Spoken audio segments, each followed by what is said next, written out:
It has been a while. It has been quite a long time since I've last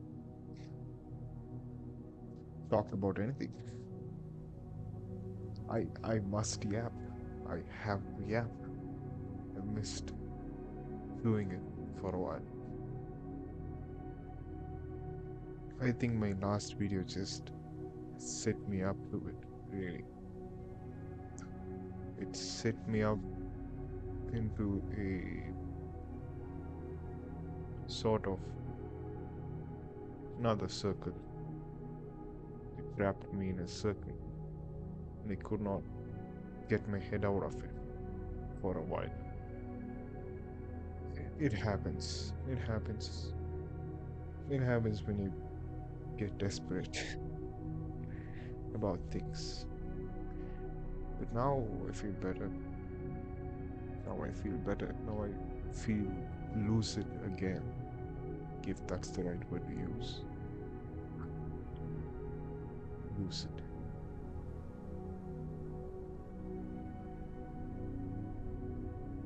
I've always had this fascination with Eastern philosophy.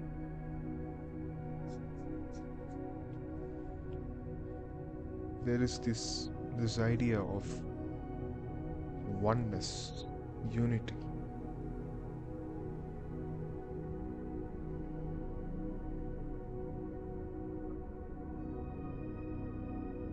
And it's such a beautiful idea, you know?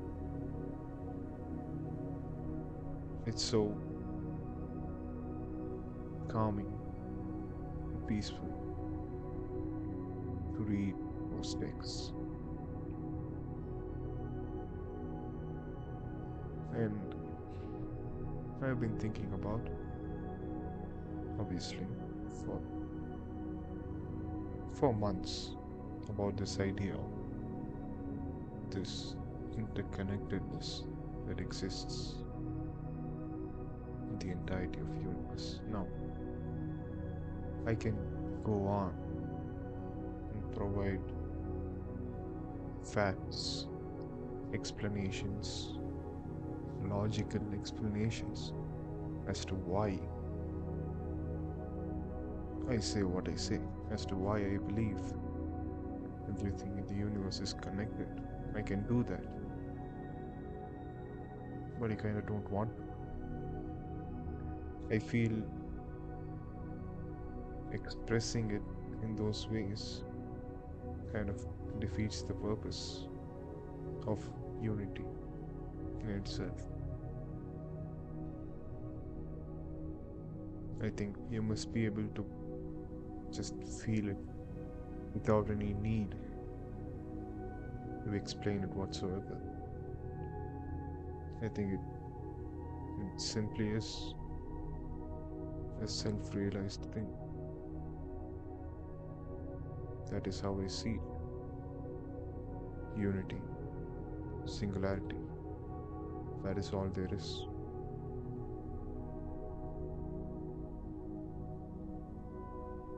Anything that exists, anything at all in this universe, right,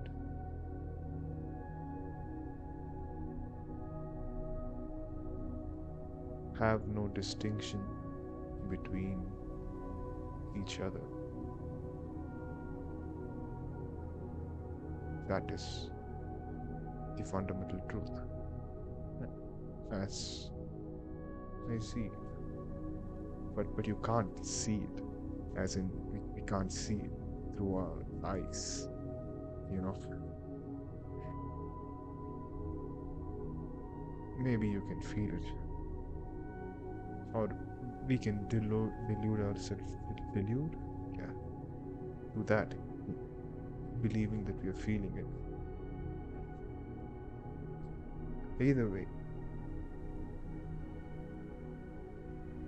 it's hard to believe that there is no distinction or separation between any existence since there seems to be so much difference in anything that we see, right?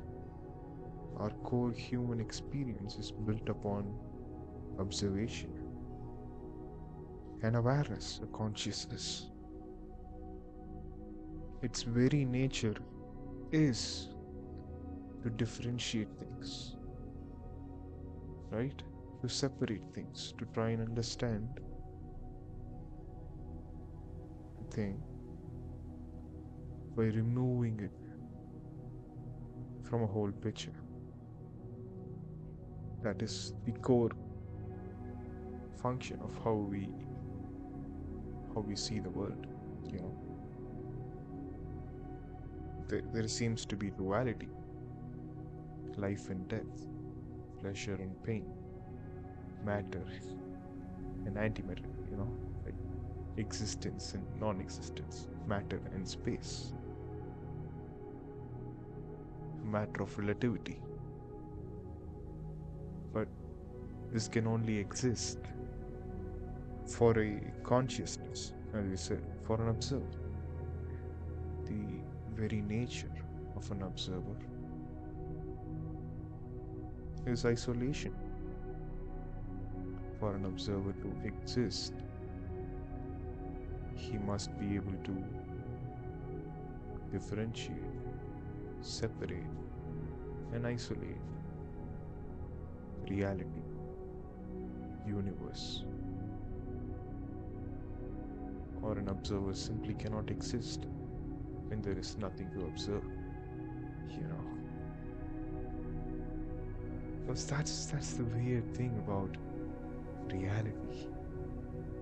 There is this one thought from Krishnamurti which has stuck in my mind since I read it. He said, why is there choice when you are presented with a fact? Now this is a very powerful statement. I mean, very, very powerful. This was mind-bending for me. Right? And then he went on to say another. The mind cannot face a fact without deception. This was another level of mind-bending. Say, like, it's just know that kind of stuff. So what do I mean by it? What do I mean by this? The mind cannot face a fact without deception. Why is there choice when you are presented with a fact? Now this thought comes about with the core understanding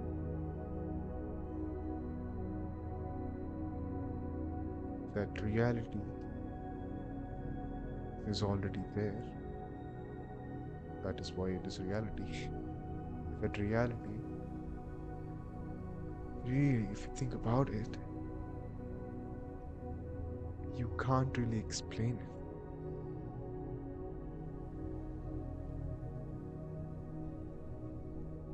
You can't really understand it. You can't really choose what this certain part of reality is, you know.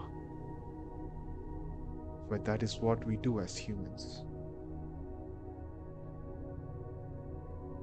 We like to think that there is so much distinction, so much separation in reality, so much choice in reality. There is a microphone in front of me.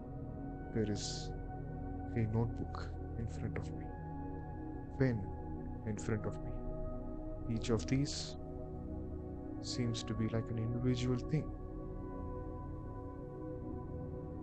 But what am I really looking at when I say a microphone, a notebook, a pen? Am I really looking at what is there in reality?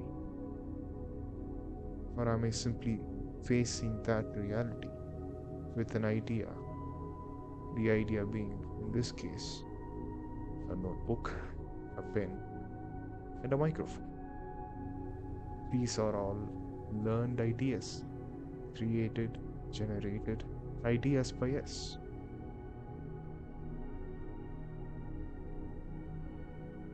But even without any explanation, reality will be as it is. Because reality is not our explanation. Reality is not our understanding. Reality just is. There is no choice. It is a fact.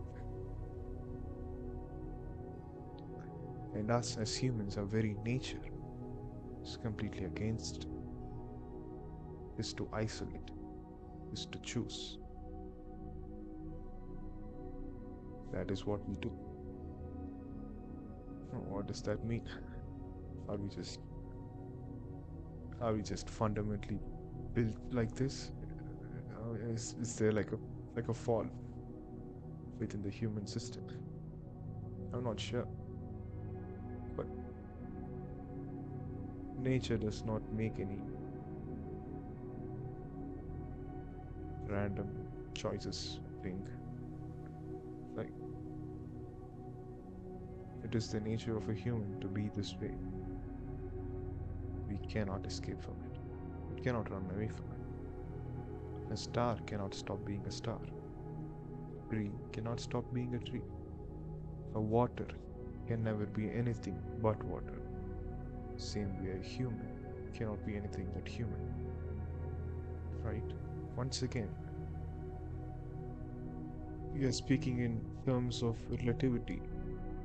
There is so much distinction: tree, water, human, star, and so forth, and so on and so forth.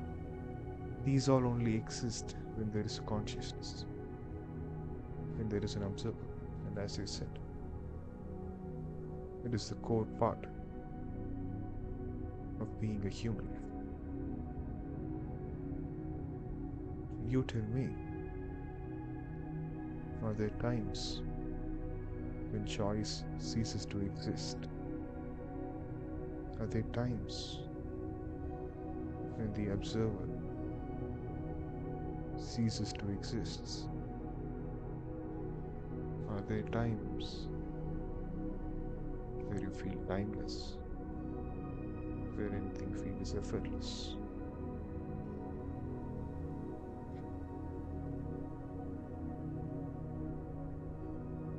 That is peace. That is what we all seek.